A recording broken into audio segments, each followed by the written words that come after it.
Ok. Então, Deus abençoe que a gente tenha um bom momento de reflexão e de aprendizado, né? Que seja, assim, um encontro mesmo entre nós todos em termos de pensamento e que a gente possa ter o máximo de aproveitamento. Eu quero começar perguntando quem viu a entrevista com a nossa querida Núñez, né? E o que acharam da entrevista. Eu queria ouvir vocês primeiro, antes de a gente começar. Eu achei bastante interessante, né? Gostei, né? Algumas coisas a gente surpreende um pouquinho, né? Sabe, com as colocações dela, num primeiro momento. Aí depois eu fiquei pensando, não, mas não tem nada de diferente de nós, né? São culturas diferentes, é só isso. E se a gente for ver, ali mesmo no Livro dos Espíritos, no texto de hoje, já vai falar sobre isso. Por exemplo, quando fala da união conjugal, então fala que são formas variadas. Então, é isso também, né? Tadinha, ela citou Mateus 14. Olha só, deixa eu ver que coisa. Também não é obrigado a saber tudo, né? Ela falou lá que no livro de Mateus, capítulo 14, está escrito que Jesus disse que ele ia voltar quando toda a humanidade estivesse convertida. Mais ou menos, você viu isso daí. Mas nunca que tem lá isso Não daí, é, não é. sabe? É, Ela foi, é, acho que pela carta dos jesuítas, não sei. Mas eu gostei muito, viu? Tá? uhum. Obrigada. Quem mais quer opinar a respeito da entrevista com a Geni Nunes? Por favor. Eu acho que é bom a gente começar por ela, porque é uma discussão diferente que a gente não, pelo menos que na nossa tradição, a gente não é habituado, né? E eu gostaria de ouvir mais pessoas a respeito, além da Animari. Boa Boa noite. noite, pessoal. Boa noite a todos e todas. Você tá perguntando sobre a entrevista dela, sobre o Estou. que ela. Elias, eu amei. Eu achei que ela não, ela, assim, de forma bem geral, né? Ela traz temas importantíssimos, falando a partir do grupo dos Guaranis, mas ao mesmo tempo ela está falando para todos nós colonizados. Eu acho que isso, tudo que ela trabalha ali, né? Ela trabalha, eu até coloquei aqui alguns temas, como a parte de a monogamia, ou não monogamia, a monocultura, perdão. Ela trabalha a questão da monocultura de uma forma importantíssima para a gente, ou seja, até que ponto que nós, não só os grupos, né, dos povos originários, mas até que ponto nós, colonizados, também aceitamos, também não percebemos as nuances desse sistema que até hoje, né, como é que eu vou falar, nos submete, sim, tanto a parte de cultura, a parte de política, a parte de científica, e principalmente, o que eu achei muito importante que ela traz, é o olhar que nós temos em relação a nós mesmos e o olhar que nós temos em relação aos nossos processos culturais. E ela traz para a gente aqui do grupo, que eu também achei muito importante, essas questões o Kardec traz, mas o que a religião faz com a gente? Ou seja, o que a religião, o papel decisivo que teve a questão religiosa na, na colonização, na escravização e no olhar que nós temos hoje sobre nós mesmos. Então, assim, quando ela traz essa questão dos binarismos, né, essas questões todas, ela não fala só desses grupos, né? Ela fala de todos nós colonizados. E eu achei maravilhoso para pensar o Kardec. De forma Uhum. bem geral, é isso. Eu vou até assistir de novo, porque eu assisti, voltava, maravilhosa. Ok, Estou falando de mas uma forma tão rasa, tão pobre, mas assim, entendeu? É mais ou menos. Arlene, com sua síndrome. Não, é porque é muito rico. Eu estou Eu falando porque a sei, riqueza que ela traz é absurda. e muito Não é obrigado pela sua verdade? rica contribuição, viu? Vamos lá, gente. Quem mais gostaria de opinar a respeito da entrevista com a Geni Nunes? Não, eu Ótimo. só queria colocar assim que eu fiquei encantada com a Geni, não conhecia, né? Não conhecia o trabalho dela, e fiquei assim tão encantada de ter uma pessoa, né? Com essa inteligência, né? Capaz de fazer toda essa conexão, porque na realidade né? Você vê muita luta, né? Dos povos originários, mas ela faz uma conexão fantástica, né? Justamente essa questão, e porque ela também foi catequizada, né? Ela estudou em escola católica e tal, então ela tem uma riqueza muito diferente, né? Do povo originário que ficou lá, né?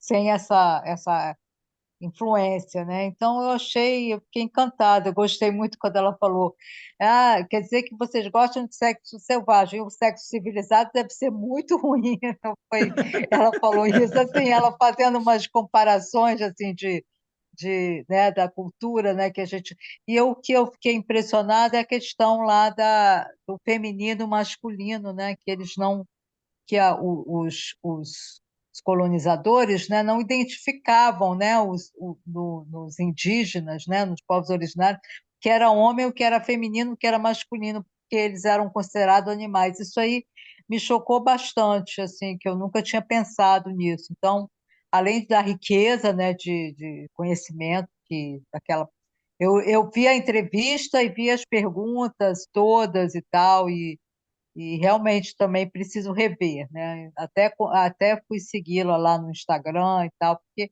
eu fiquei muito impressionada e gostei muito de conhecer. Só isso que eu queria falar. Ok. A Geni, na verdade, quem me apresentou ela foi o meu filho, sabe? Meu filho Danilo, caçula, né? Ele agora completou 30 anos agora, esses dias. E aí ele me apresentou, falou, olha, pai, o senhor já viu alguma coisa a respeito, né? E eu achei interessante, que eu não conhecia nada a respeito. E achei muito interessante porque, até então, a única crítica que eu tinha visto bem fundamentada à questão da organização familiar ocidental era a do Engels na Sagrada Família. E acho aquela crítica muito interessante, porque ele demonstra por A mais B que, na verdade, a nossa família, nosso modelo de organização familiar, ele tem muito mais a ver com patrimônio do que com afeto. E isso é muito interessante. Quando eu li aquele livro A Sagrada Família, isso me surpreendeu muito, porque eu nunca tinha pensado nisso, a respeito de a gente pensar que a nossa estrutura, o nosso modo de estruturação familiar pudesse ter sido estruturado a partir da preocupação patrimonial. Eu nunca tinha pensado nisso, né? E até porque a gente romantiza muito a relação afetiva, né? A gente romantiza. Nossa sociedade aí, século XX, a gente romantizava, porque tua união só justifica só por amor. No entanto, a gente vai descobrindo que, na verdade, tem a questão econômica envolvida, e a Geni traz essa discussão. E ela fala, olha, entre nós isso nunca existiu porque não existe patrimônio, né? Não existe patrimônio. A única razão é o afeto. Olha que coisa interessante. A única razão para alguém estar com outro é o afeto. Gente, isso é maravilhoso. Isso é maravilhoso, né? Então, eu acho isso muito interessante e eu agradeci muito ao meu filho por ter me possibilitado conhecer esse pensamento que para mim era novidade, né? E eu acho que ele tem tudo a ver com o nosso capítulo. Por isso que eu pedi para vocês verem o vídeo, porque eu acho que esse vídeo, essa entrevista com ela, abre magistralmente a nossa discussão, né? E aí eu mandei para vocês um roteiro que eu pensei de a gente seguir hoje, com 7 tópicos, porque são os pontos que eu, pelo menos, e aí, né, gente, a responsabilidade minha é de fazer alguma coisa nesse sentido, então eu elegi esses 7 tópicos para a gente conversar. E se vocês tiverem alguma outra prioridade, me avisem, porque às vezes eu não percebo pelo olhar de vocês e vocês também têm o direito de colocarem, tá? Então, se vocês quiserem colocar antes agora, fala, Elisa, eu queria que também não está no tópico que você propôs, queria tal assunto. Por favor, coloquem agora, nesse momento, para a gente poder considerar também alguma coisa que eu não tenha pensado e vocês, porventura, tenham achado adequado. Pode ser desadequado? Pode ser desadequado também. Então, essa questão da monogamia, que nós falamos tanto, como modelo universal, a nossa é uma aparente, né? Porque ela não é o afeto que justifica, mesmo porque você pode ter afeto por mais de uma pessoa. O que segurou muito a sociedade foi o fato das mulheres não trabalharem, né? Então, a vida um pouco mais aberta do homem era aceita por questão financeira, mesmo que nós só pudemos trabalhar sem autorização do marido em 62, agosto de 62. Então, é uma aparência de monogamia, né? Eu até atrapalhei para falar a palavra, porque ela é tão fora do padrão moral, né? É uma monogamia fajuta, né? Monogamia Então, fajuta. é, E agora, Vera, você mexeu comigo. Você me trouxe informação que eu não tinha. Foi em 1962 que aboliu a autorização? foi 27 de agosto de 1962. Até então, nós estamos de autorização do marido e a nossa capacidade era igual ao silvícola, ao pródigo, ao surdo-mudo. Não, se fosse ao silvícola era elogio, né? Não, mas para nós não era, porque O era contexto era outro. relativamente capaz. Eu jurava que era no Código Civil de 1940. Olha aí, olha. Não. Nossa, nem o Código Civil não conseguiu mudar, hein? Não, no Código Civil é que tinha esse preceito. Foi Pois o é. Código Civil. O Código Civil não é de 40, é o Código Penal que é de 40. Ah, é, Código Penal de 40. É. O civil é de... Então, o civil agora mudou, mas Não, era antes, o antigo. bem do começo do século. Bem do começo do século passado. Uhum. Então, eu sou menos informada porque eu sou criminalista, né? Então, eu deixei o civil. Era tão grave essa situação que você não podia nem acionar contra o marido porque você não tinha capacidade jurídica. Você não podia abrir conta em banco? Olha que absurdo. Nada, para Não trabalhar. podia abrir então. conta em banco. Não podia Agora, ter seu patrimônio, seu dinheiro. O anterior era 16. 1916. Perfeito. Obrigado, Alfonso. Então, como é que você, sem poder trabalhar, vai ter direito de escolher o caminho que você quer? É tudo conversa. Esse negócio também de direitos, enquanto o direito não regular, não muda nada. Por mais que se fale da desigualdade, dessas questões, tem que pôr norma. É triste, porque isso é positivismo, outra vez, mas sem norma fica difícil de regular a relação. Né? Com a norma já é difícil, né, Vera? Com a norma, às vezes, ainda há muita resistência, né? Ok. Mas é isso. Muito obrigado, Vera, pela contribuição. Vamos lá, pessoal. Então, eu achei esse capítulo muito interessante. Para mim, ele é um dos mais desafiadores, tá? Da obra kardeciana, porque é aí que está um tópico que é muito importante a gente discutir, que é sucessão e aperfeiçoamento das raças. É darwinismo social na veia, né?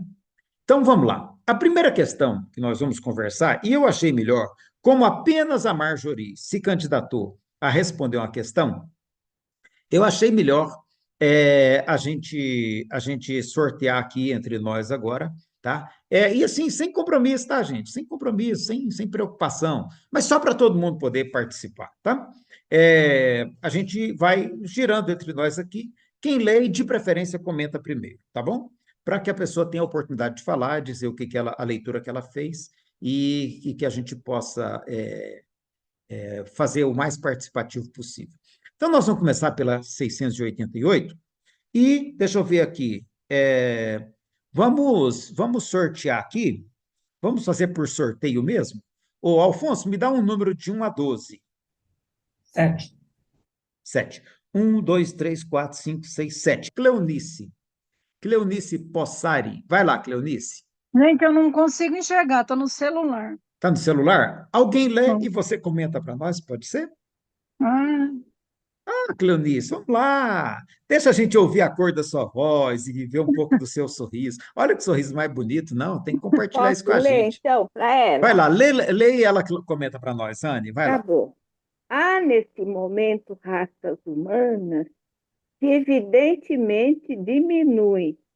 Chegará um tempo em que terão desaparecido da Terra, é verdade, mas é que outras tomaram o seu lugar, como outras tomarão o vosso um dia. A Eu pergunta acho que eu fiz, correto. hã? Ah, A pergunta que eu fiz foi: que raças estão diminuindo e que raças estão aumentando? E por que que umas estão diminuindo e outras estão aumentando? Vai lá, com você. hum, olha, Compliquei um complicado, pouquinho, viu? né? Complicou bastante. Mas vai lá. É, realmente, eu vou ser sincera, não sei a qual que está diminuindo, mas eu sei que, de uma forma geral, está tudo se diminuindo mesmo, tá? Até vi uma reportagem esses dias que, em todos os sentidos, tá diminuindo até a natalidade assim no mundo. E eu acredito, como ele falou, do mesmo jeito que vai diminuindo uma, vai entrando outras. O mundo não vai acabar assim. Vai ter uma certa continuidade, vai continuar crescendo, mas de uma outra forma. Para o crescimento, assim, digamos, sempre melhorando, nunca regredindo. Uhum. Eu não cheguei a ver o que eu posso contribuir, mas muito pouco. Tá. Quem mais me arrisca a opinar nisso aí, gente? Bom, eu entendo que, apesar do crescimento demográfico no mundo inteiro, os brancos estão em redução, se a gente for pegar números absolutos, porque tem uma mesclagem muito grande com outras. Primeiro, está faltando aí definir o que é raça hoje, né? Eu acho que a gente tem que voltar depois nesse tema. Mas vamos pensar no tempo de Kardec, né? Que ele pensava em. Inclusive, na época, tinha vários cientistas que diziam que eram espécies diferentes, nem raça, né? Mas vamos pensar no tempo de Kardec. Os asiáticos continuam ainda, a grande maioria, né, da população, eu acredito que ainda seja dominante, e o branco e o negro, que eu acredito, o branco principalmente está diminuindo muito por conta da miscigenação que nós temos, principalmente nas Américas, né? Na, na Europa. Agora, o europeu em particular, esse sim está diminuindo bastante, porque quem muito cresce na Europa são justamente os povos árabes que estão indo para lá, os povos norte-africanos, né, que são árabes também. Então, o europeu, sim, está diminuindo drasticamente. Agora, o restante é mais ou menos está seguindo o crescimento demográfico com queda, como a Cleonice colocou, né? O crescimento demográfico está com queda em vários países. A previsão do Brasil é que É, em 20 anos, em 15 anos, né, a gente entre em estabilidade de né? populacional. Pode falar, por favor. A Índia, ela já superou a China, né? Como ele falou, o asiático está crescendo cada vez mais. E a Europa já está sentindo isso muito, é muito grande essa diminuição. E o Brasil, eu vi essa última reportagem, que acho que daqui uns 20 anos é, vai diminuir bastante. Isso eles já estão pensando numa possibilidade de mudar muita coisa, porque vai ficar muito difícil. Mas, enfim, é o que eu Uhum. posso falar. Ok, obrigado, Cleonice. Eu quero voltar para o século XIX, eu quero voltar agora para o século XIX e ver o que estava acontecendo quando essa resposta foi dada, tá? 1850, 1860. O movimento de colonização estava a todo vapor e os povos que estavam diminuindo naquela época eram, sobretudo, os povos indígenas das Américas do Norte, Central e Sul, né, que estavam diminuindo de maneira aceleradíssima por conta da grande quantidade de pessoas europeias que estavam indo para esses locais e levando não só doença, como morticínio mesmo, né? Morticínio mesmo. Eles estavam sendo exterminados. Acreditava-se Acreditava-se, né? Eu falo isso porque eu acho que eu já contei aqui isso para vocês, né? Eu sou de uma família de exterminadores de indígenas. Os meus tios receberam terras na região ali do Rio Novo, então eles receberam lá, cada um deles, lá 10 alqueires, parece, né? 10, 20 alqueires. Então, cada um deles recebeu uma terra, e aquela terra ficava ao redor ali dos 5 mil alqueires do Tunique Toqueiro, dos 5 mil alqueires da família Caiado, né? Então, eles davam para muito lavrador pobre e falavam: "Ó, leva a arma, porque lá tem índio", né? Então, o pessoal ia para lá com arma de fogo, que tinha que ter, porque senão podia ser atacado. E aí, se aparecesse os índios, você dá tiro para poder ver se espanta, né? E se eles chegarem muito perto, às vezes você vai ter que tomar medidas mais drásticas. Então, assim, nós vimos um verdadeiro extermínio dos povos indígenas durante o século XVIII, XIX, né? E até início do século XX. Então, eu acho interessante a gente também perceber que há fatores que não são apenas, vamos dizer assim, não sei se a palavra naturais, né, aplica-se, né? Mas assim, a questão da substituição das etnias, usando agora o termo mais adequado, né? Ela também tem a ver com conflitos. E hoje, por exemplo, nós temos um movimento do mundo islâmico no sentido de ter mais filhos para poder ocupar espaço. Tá? Então a gente vê que sempre tem um elemento de conflito no meio. A China teve um momento que ela teve interesse em aumentar a população, né? E depois ela teve interesse em segurar, aí ela segurou. Agora eles já estão flexibilizando um pouquinho, né? A Índia teve uma reprodução desenfreada nas últimas décadas, tá? E os indígenas estão fazendo o possível para aumentar a população deles, para poder tentar resgatar um pouquinho da própria etnia, tá? Que foi quase perdida. Nós chegamos a ter menos de 800 mil pessoas indígenas aqui no Brasil. Hoje está em 1.700.000. Então, eles conseguiram mais do que dobrar um pouquinho.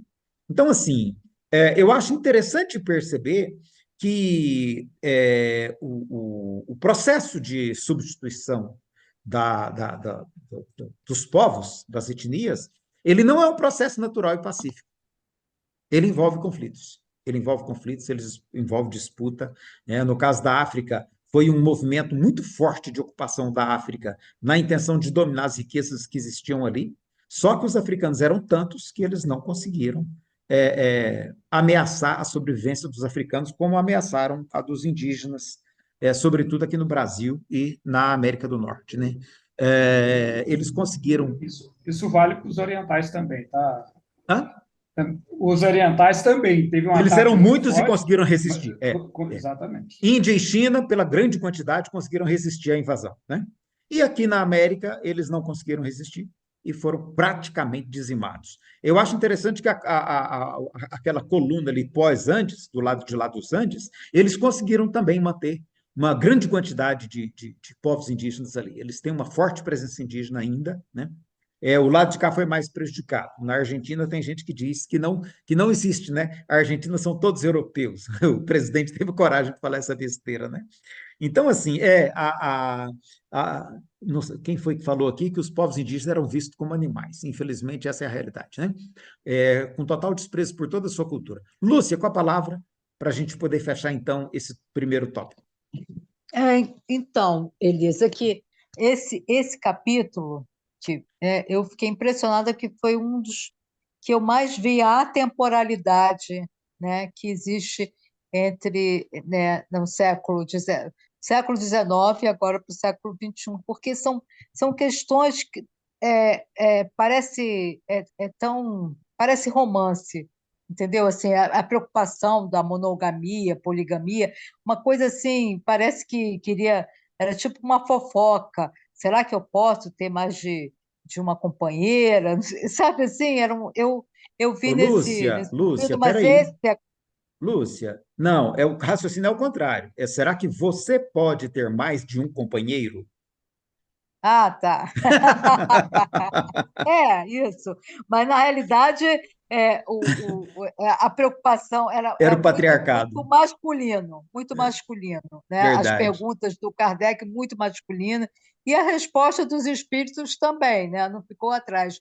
E essa questão também da raça é assim, hoje já está tão já é um conceito tão como é que fala? Corriqueiro, né? Que a gente não tem raça, né? O que existe é o ser humano. Não existe raça, não existe diferença, né? Entre e a diferença que tem é muito mais por conta mesmo do clima. Até uma das primeiras perguntas, né? Qual a diferença, né, de um povo do outro? É o clima, né? Se você está num lugar de muito sol, você vai ficar mais moreno. Se você está num lugar de pouco sol, você vai ficar. Enfim, a diferença é simplesmente por conta do local onde, e do esforço que você vai ter que fazer. Se você tem que subir mais montanha, você vai ter um corpo, né, mais franzino. Se você tem que ir mais magro, se você mora na beira do rio, cheio de comida ali, você não precisa correr muito, então você vai ficar mais gordinho. Enfim, a questão já é bem claro isso. Então, eu não. Essa pergunta, naquela ocasião, tinha a ver por conta da questão da dominação.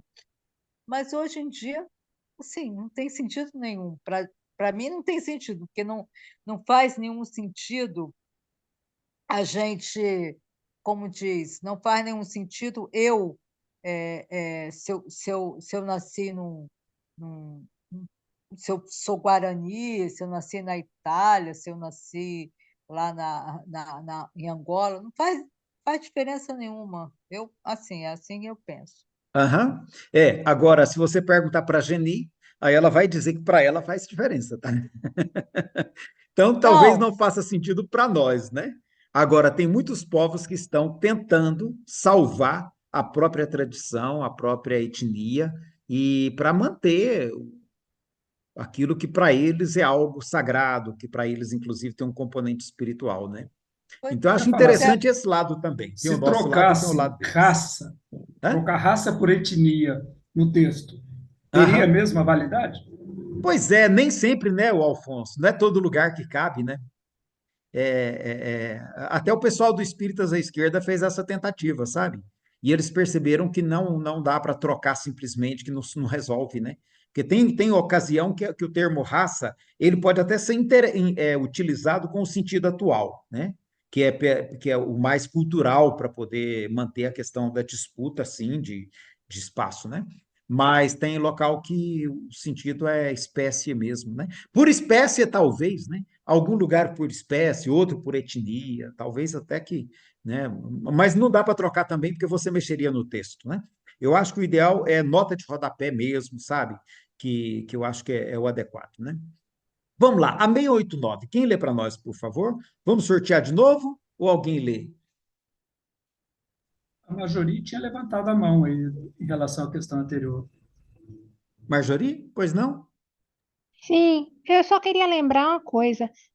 Essa questão, né, de desaparecimento de povos tem vários níveis, e um deles também tem a ver com, por exemplo, no Chile, tem um grupo de população que só tem três falantes de uma língua, que era uma civilização. Então, as pessoas foram saindo, foram envelhecendo, foram morrendo, então se diminuiu aquele povo e provavelmente vai desaparecer por conta disso. Uhum.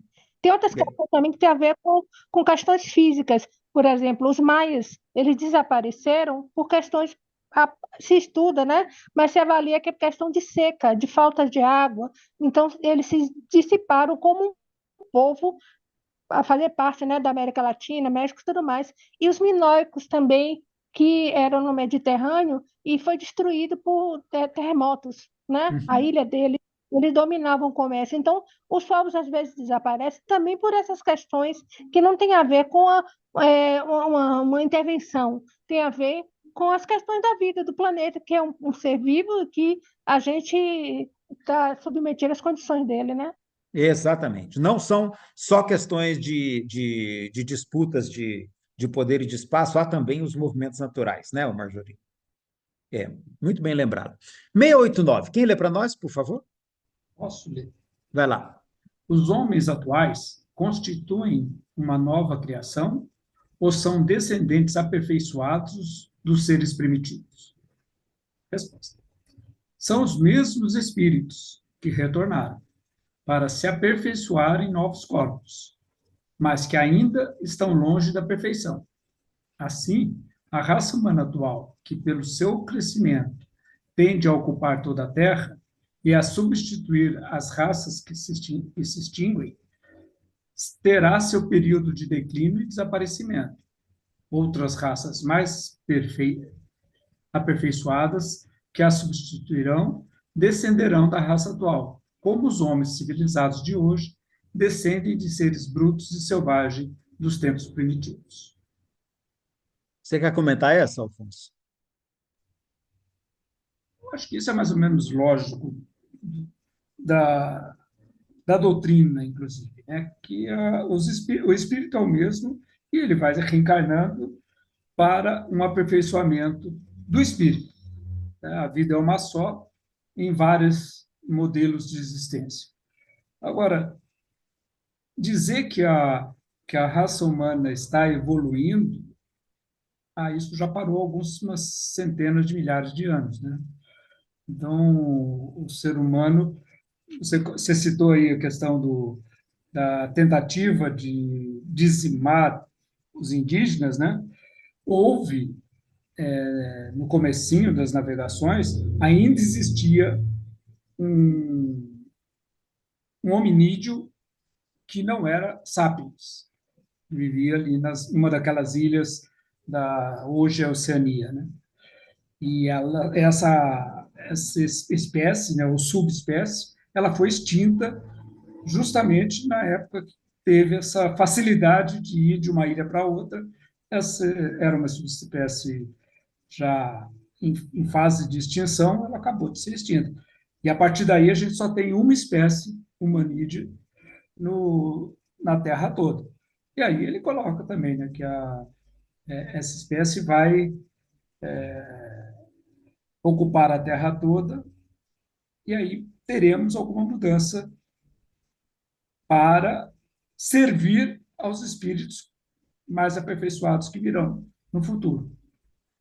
Isso tem uma lógica dentro do raciocínio que estamos saindo de um mundo primitivo para um mundo de provas e expiações, para um mundo regenerado e etc. Então, o corpo físico ele é adaptado aos poucos para atender a necessidade da mente, a necessidade do espírito. Isso a gente percebe ao longo da obra alguma coisa nesse sentido.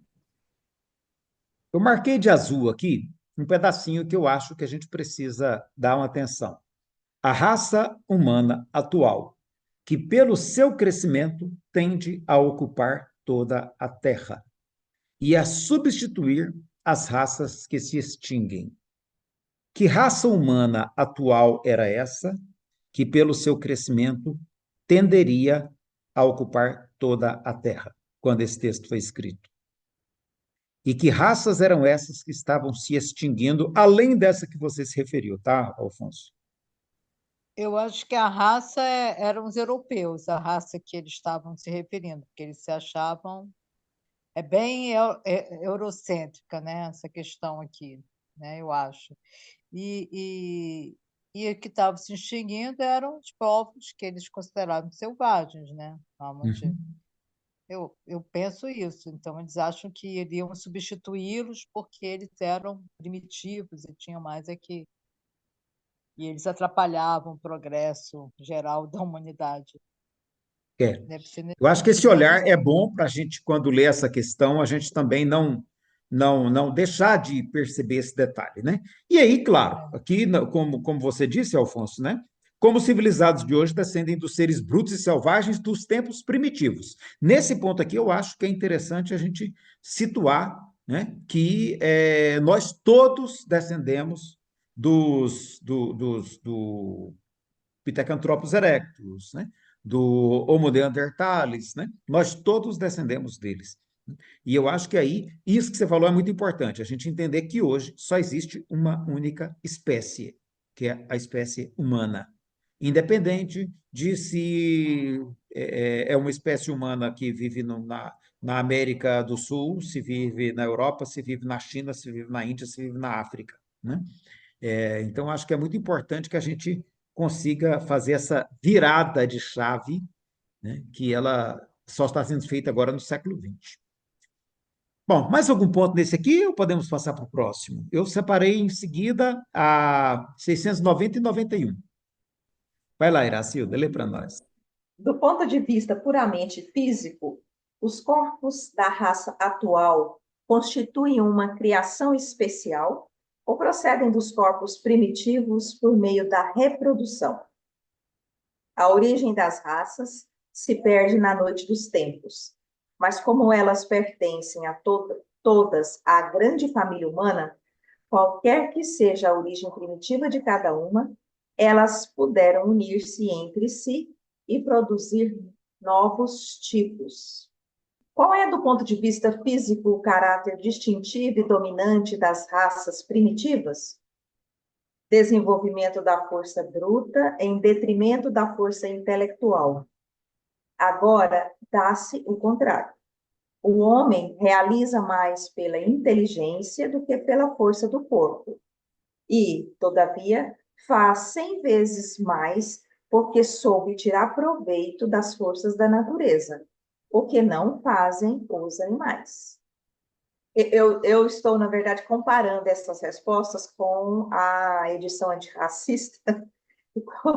Eu estou lendo na edição antirracista, na verdade, né? E eu estou achando interessante, porque ele trabalha, né, essa questão das espécies humanas, né?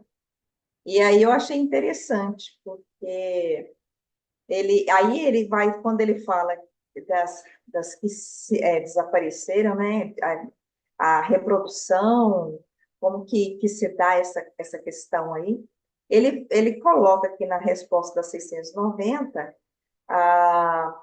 ele fala como Homo erectus e Homo neanderthalis, qualquer que tenha sido o tronco de cada uma, elas se transformaram e produziram tipos novos. Aí eu achei interessante, sabe, essa observação dele aqui.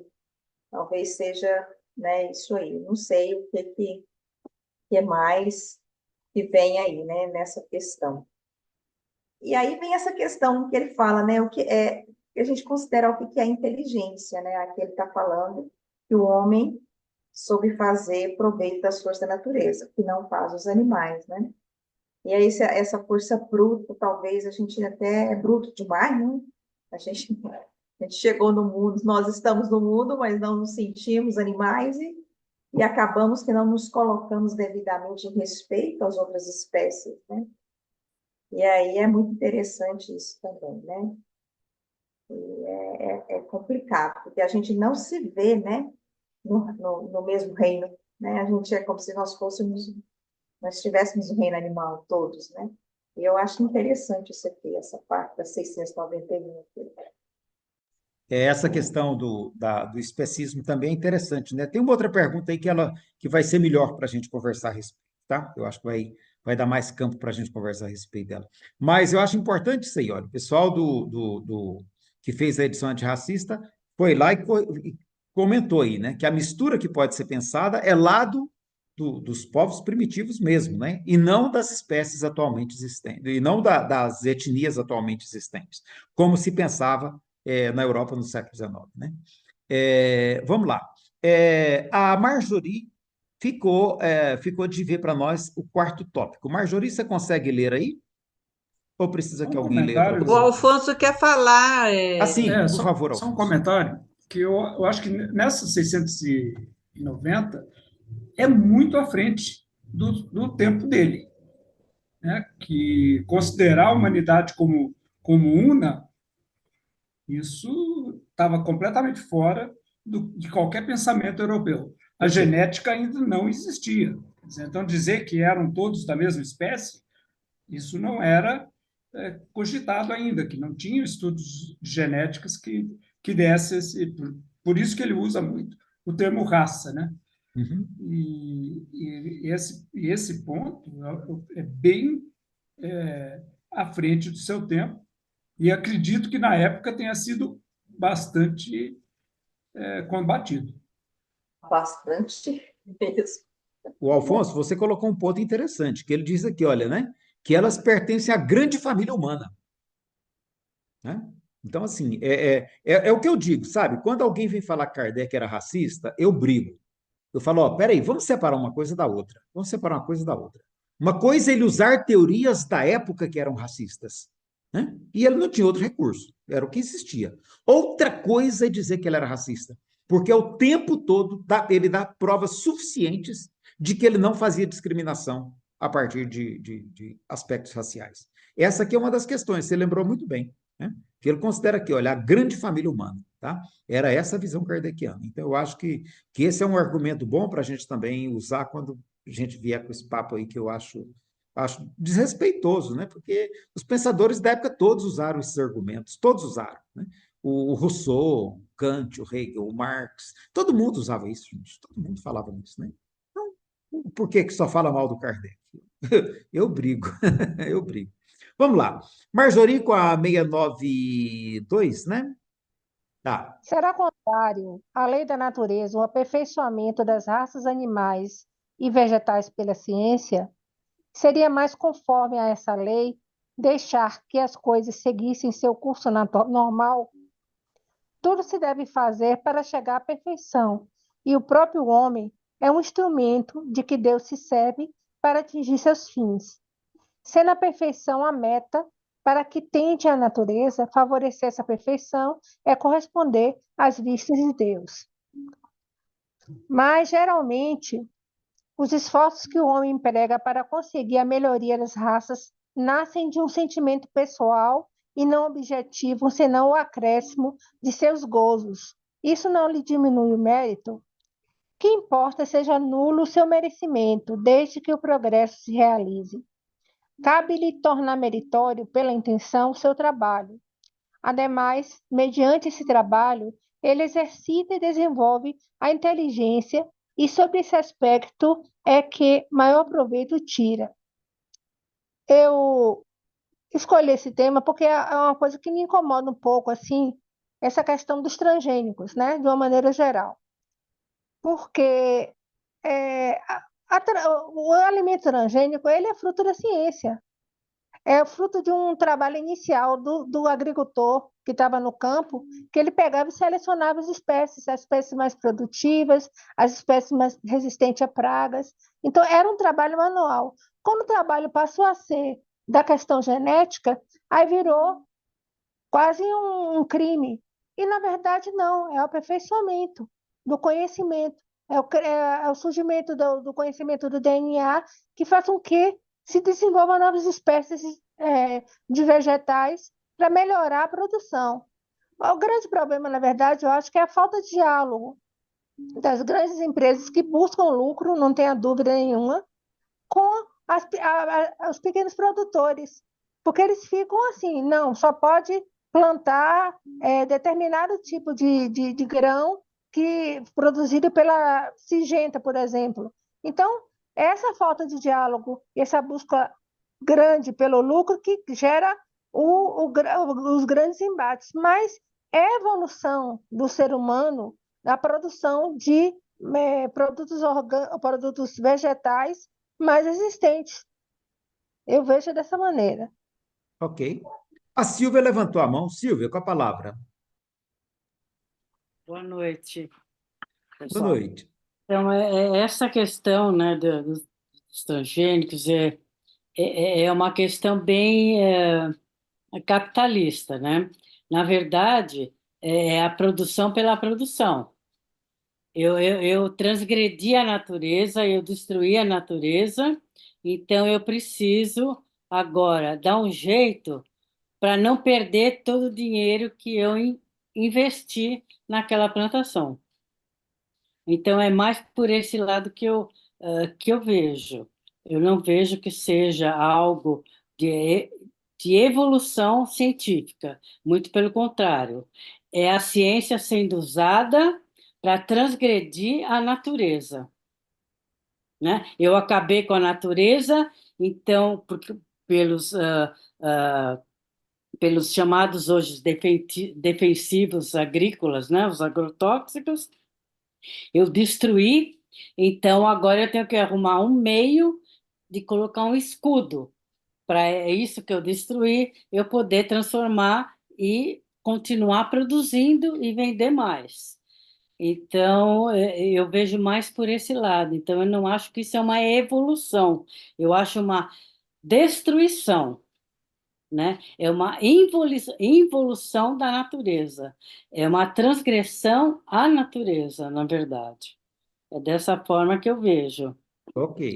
Eu acho que quando os espíritos colocam que, claro, que nós vamos evoluir e tal, com certeza tem toda essa evolução, então melhorar os aspectos, mas melhorar não é agredir a Terra e depois tentar consertar, muito pelo contrário, é respeitar a Terra e continuar deixando que a Terra seja ela, né? E ajudá-la a continuar sendo. Eu não sei Tá. se eu me fiz Você quer entender. se referir a que tem limites esse processo também, né, Silvia? Muitos Tem. limites, tem Ok. limites. Alfonso com a palavra. Há uma correção que Silva comentou que os transgênicos começaram nos países socialistas, não no capitalismo. Tá? Então, quem primeiro trabalhou com isso foi a Ucrânia, na época era a União Soviética, e depois foi desenvolvido bastante em Cuba, e aí os Estados Unidos percebeu que isso tinha utilidade e passou a desenvolver esse tipo de pesquisa para produção. Agora, tem uma grande vantagem no uso dos transgênicos, eu acho que é uma evolução, sim, porque reduz e muito o uso de agrotóxicos, né, dos defensivos agrícolas, né? E a gente não teria a quantidade de alimento que tem hoje se não tivesse tido trabalhos nesse sentido. Se hoje a gente tem ainda quase 1 milhão de pessoas passando fome, se não tivesse tido esse trabalho, estaríamos aí na metade da população da Terra faminta. Marjorie com a palavra.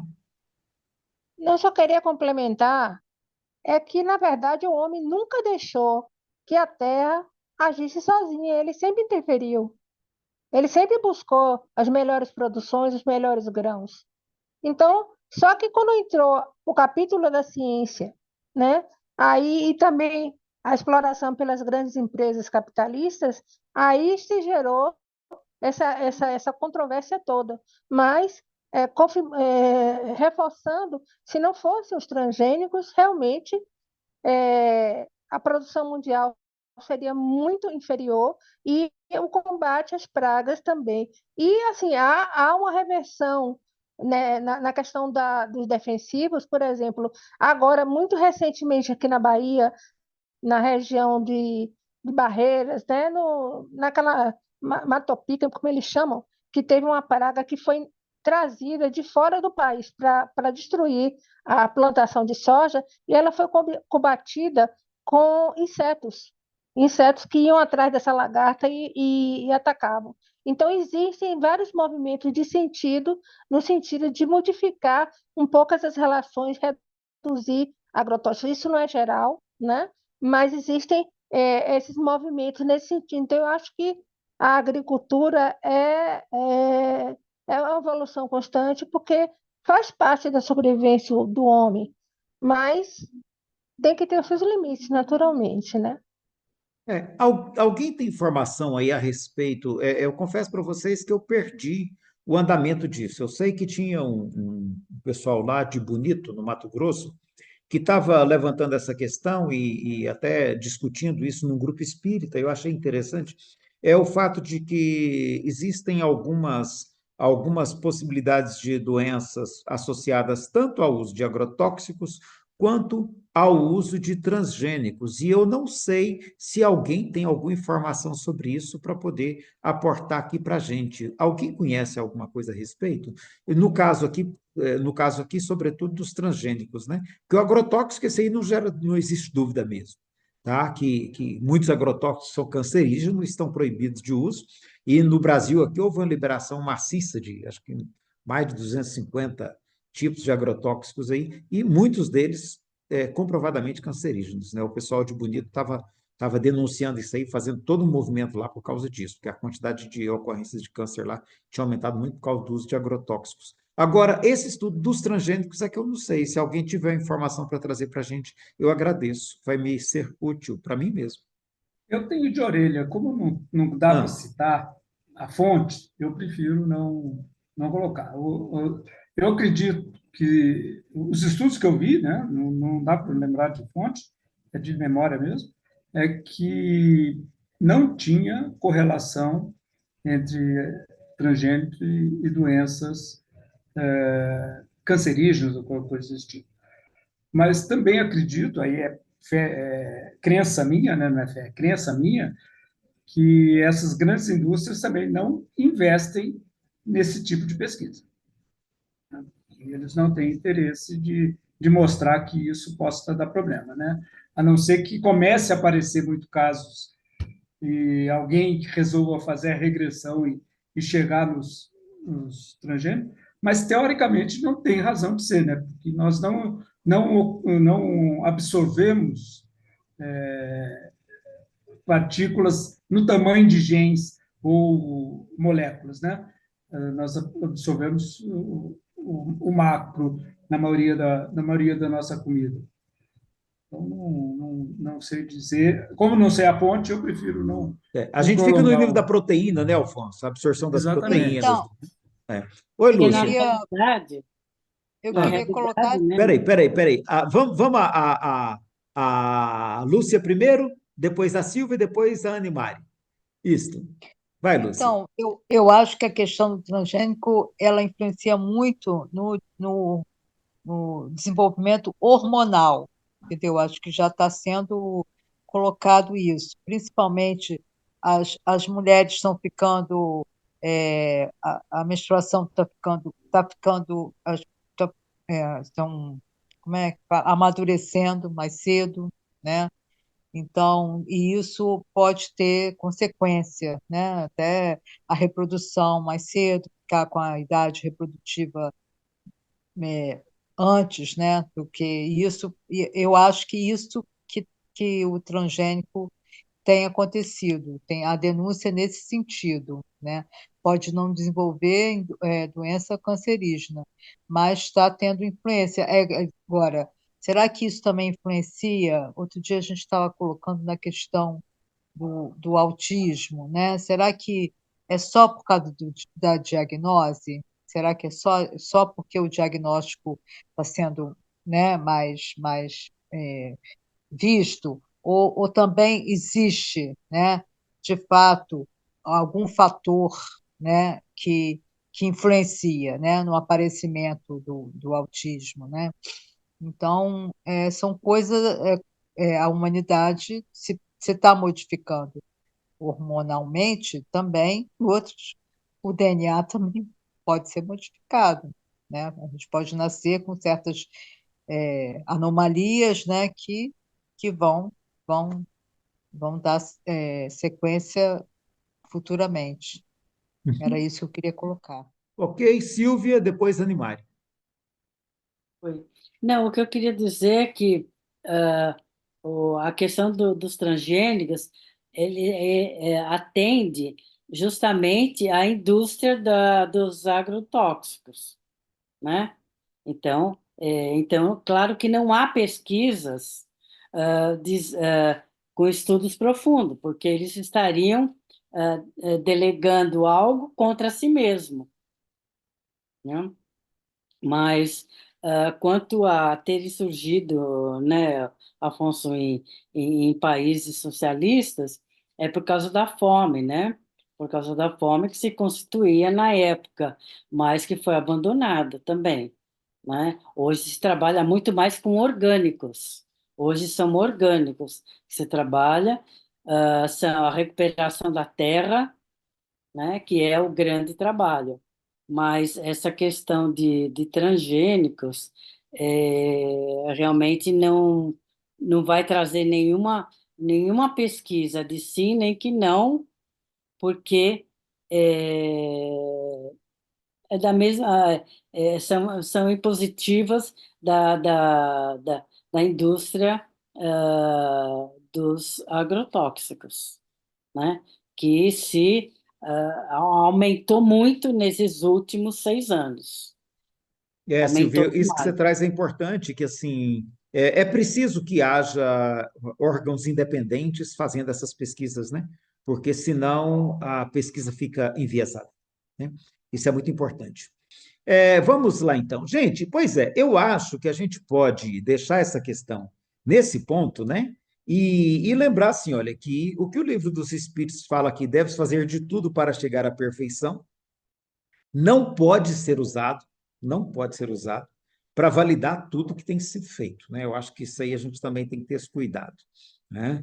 A ideia de que o próprio homem é um instrumento que Deus se serve para atingir seus fins, a gente vai ter que entender que, às vezes, esse fim hoje, aquela ideia de progresso que existia no século XIX, nós vamos poder estudar a lei de progresso daqui uns dias, né? Aquela ideia de progresso que era inevitável, que só podia ser para o bem, aquela ideia hoje ela já caiu por terra, né? Tem muito progresso que se descobriu que está levando o planeta para o buraco.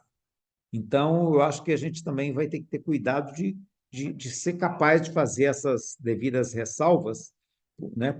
Porque assim, essa visão ingênua de progresso a gente não pode ter ela mais, né? Quem importa se o mérito seja nulo desde que o progresso se realize. Então, assim, às vezes o progresso não se realiza, às vezes pode causar grandes danos à própria sociedade, né? Então, eu acho que a gente vai ter que estar sempre atento aos limites, que é o que a Silvia colocou aí muito bem, né?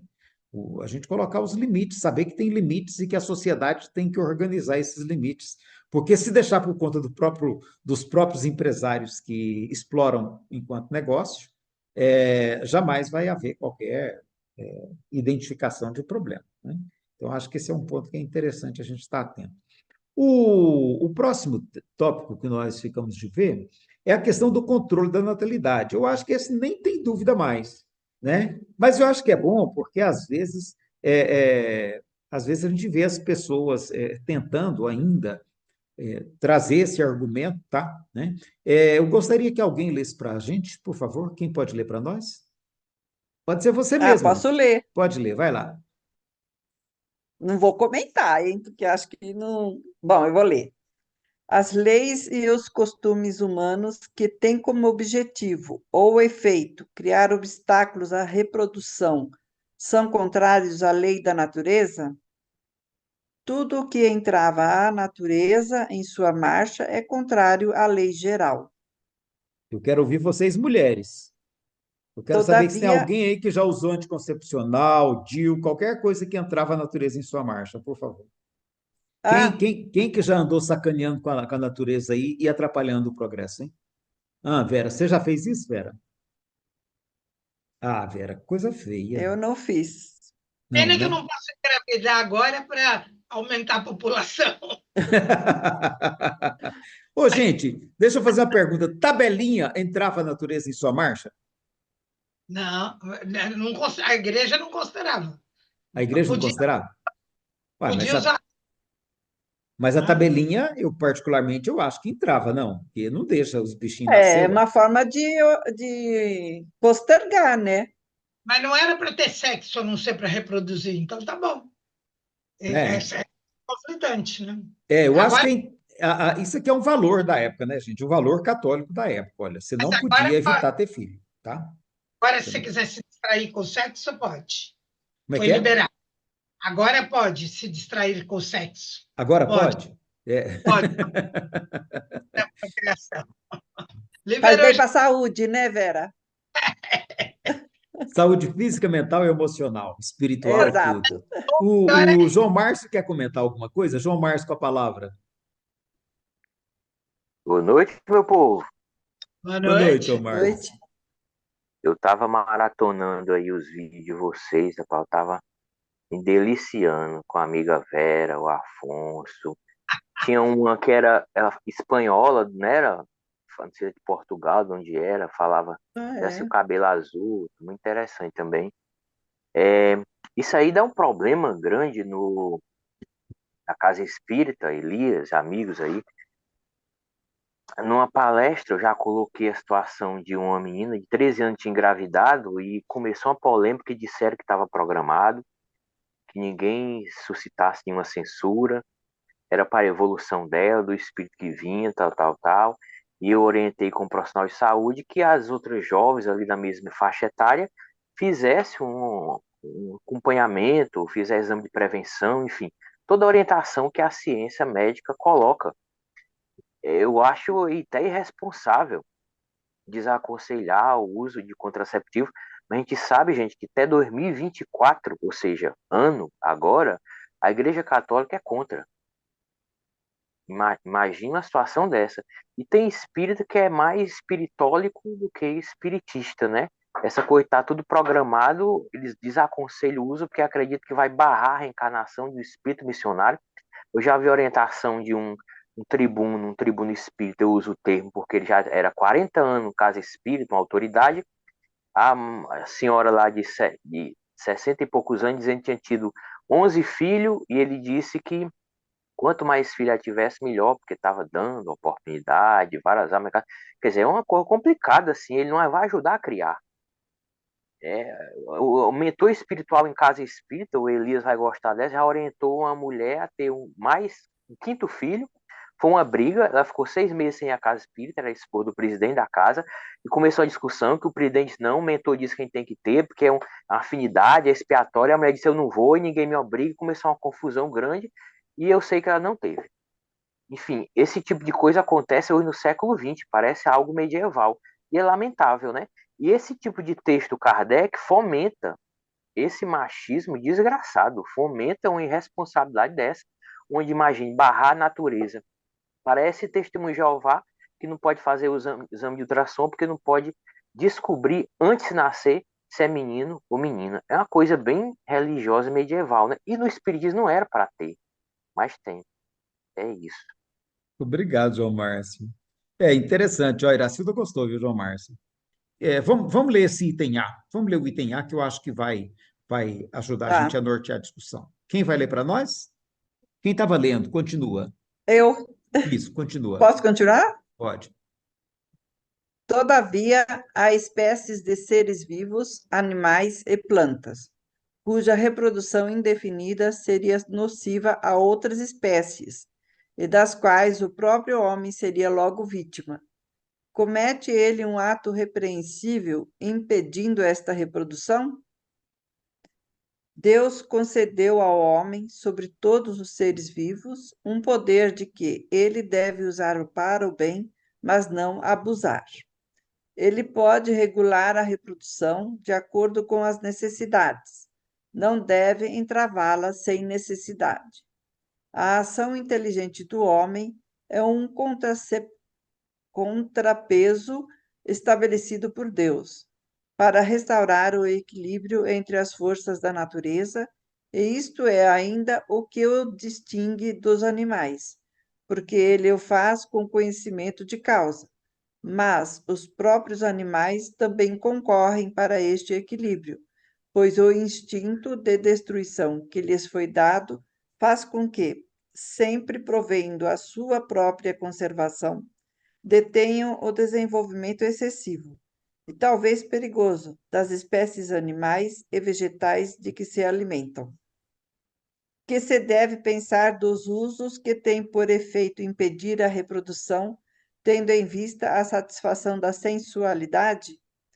Isto prova a predominância do corpo sobre a alma, e quanto o homem está ligado à matéria. É aquele que a Vera colocou muito bem, né? A gente não pode perder de vista que é uma visão católica da época, né, gente? Uma visão da Igreja Católica que está presente na literatura espírita.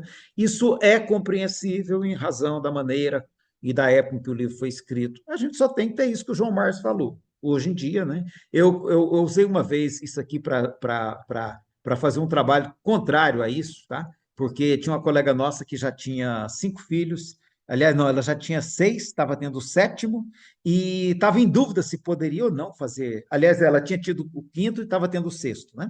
E ela estava em dúvida se poderia fazer uma ligadura de trompas, tá?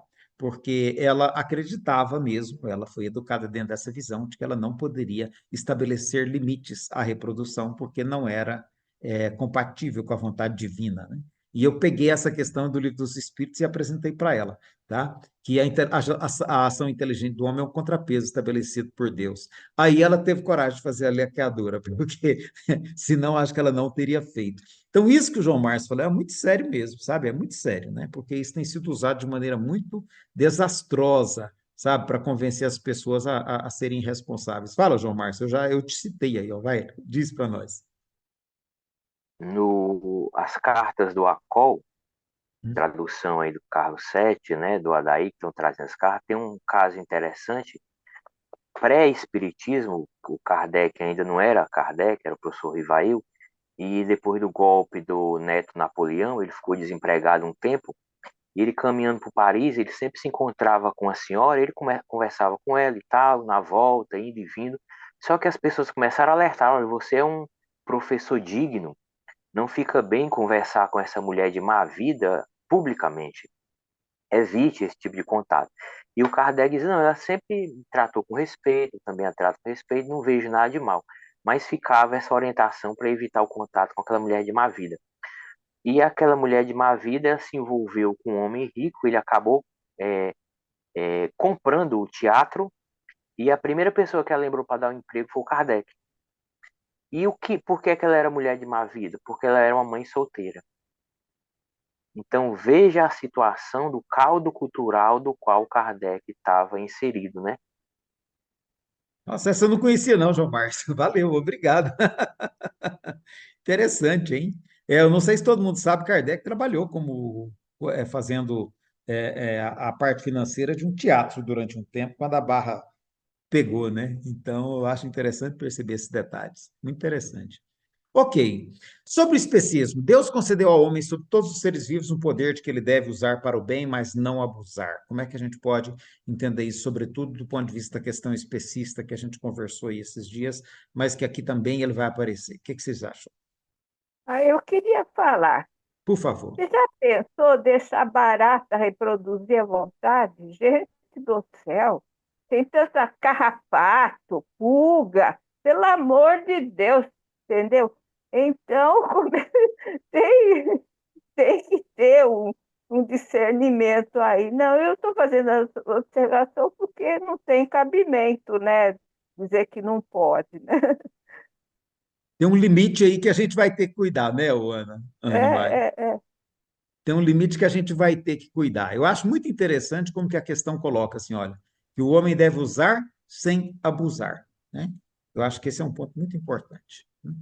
Ok, mais alguém quer comentar alguma coisa ou eu já posso passar para a penúltima? Aliás, não, para a última, tá? Eu anotei aqui assim, olha, alguns estudos antropológicos constataram que sociedades que, em razão de alguma questão interna, apresentam um número maior de um dos sexos, costumam adotar a poligamia ou a poliandria, em alguns casos, tendo em vista impedir que pessoas permaneçam excluídas das possibilidades de uma vida conjugal. Tá? E aí, com base nisso, eu pergunto como entender a questão 701, deixa eu pegar aqui a questão 701, à luz dos conhecimentos que a antropologia trouxe a respeito dos povos não monogâmicos, tá? Onde alguns inclusive, que estimulam a poligamia. Tá? Vamos ler a 701, porque depois eu vou voltar naquela questão e quero que a gente discuta ela, tá? Que vai ser o nosso último tópico de hoje. Outra pessoa para ler a 701, por favor? Vai lá. 701. Opa, tá, pode ir, vai lá. Qual das duas, a poligamia ou a monogamia, está mais de acordo com a lei da natureza? A poligamia é uma lei humana cuja abolição marca um progresso social. O casamento, segundo as vistas de Deus, deve estar fundamentado na afeição dos seres que se unem. Com a poligamia, não há afeição real, apenas sensualidade. Se a poligamia estivesse de acordo com a lei da natureza, deveria poder tornar-se universal, o que seria materialmente impossível possível em vista da igualdade numérica do sexo. A poligamia deve ser considerada como um uso ou uma legislação particular apropriada a certos costumes e que o aperfeiçoamento social faz desaparecer pouco a pouco. Então, agora eu coloco em discussão aquela questão, tá? Que eu trouxe para vocês aí dos estudos antropológicos a respeito de sociedades poligâmicas, tá? Ou poliândricas, né? Porque as duas já foram identificadas. Eu já comentei para vocês que aqui no Rio Grande do Sul, Uruguai e Paraguai ali tinha um povo, eles vivem lá ainda hoje, há esse povo, tá? E numa época aí, na época que o Pierre Clastres pesquisou, eles tinham uma estruturação poliândrica. As mulheres tinham mais de um marido, tá? E ele descobriu que era exatamente porque a quantidade de mulheres era menor que a de homens, né? E eles entendiam que não poderia ficar nem um homem sem família, né? E família significava inclusive esposa. Então, assim, como é que a gente vê essa questão de falar que na poligamia visa apenas a sensualidade? Na monogamia não é? Como é que é isso, hein? Eu queria discutir isso aí com vocês. A Posso monogamia falar? implica em garantia de afeto em detrimento da sensualidade? Como é que é isso? Posso falar? Pode. Eu acho que ajuda tanto a gente o, o nosso simples capítulo 22 do Evangelho segundo o Espiritismo, tá? Que vai falar isso de uma forma, veja só, no casamento, que é de ordem divina, é a união conjugal, mas as condições que regulam essa união são de tal maneira humanas que não há em todo o mundo, e mesmo na cristandade, dois países em que elas sejam absolutamente iguais. E não há mesmo em um só em que elas não tenham sofrido modificações através do tempo, né? Eu acho que isso é tão simples de trabalhar, né, ante essas questões. Eu não sei o que o senhor acha, os outros acham. Elias, Sim. tem alguém aí inscrito? Eu penso que nessa questão aqui, assim, eu não estou muito por dentro desse tema, mas primeiro eu acho que isso aqui é católico mesmo, né? Reforça, justifica e legitima a própria questão católica, né? Essa questão de que Deus. Então, assim, isso para mim já está muito claro.